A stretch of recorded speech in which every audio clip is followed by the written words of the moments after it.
Oo. Ganda dito sa San Pablo Art. Yeah. Because Expo Sculptural 2025. kabayo. Ay. Itong kabayo. Uy, di ba sa Mindoro? Tayo nakaranas tayo nito. Eh. Uy, tayo bago may flash. Ay, ba't naka-flash?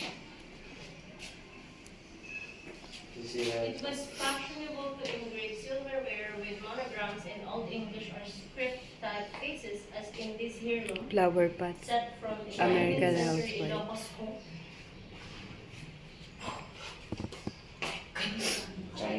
Colorful base. China, no? Sa US, kinakolekta din yan. Inaano rin yan. Oh, original. Yes! Yun.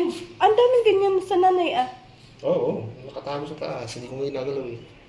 Pero ang halan yun. Nasa cabinet, nandun pa rin, mga ganyan. Ganyan-ganyan. Yung kulay blue na ano.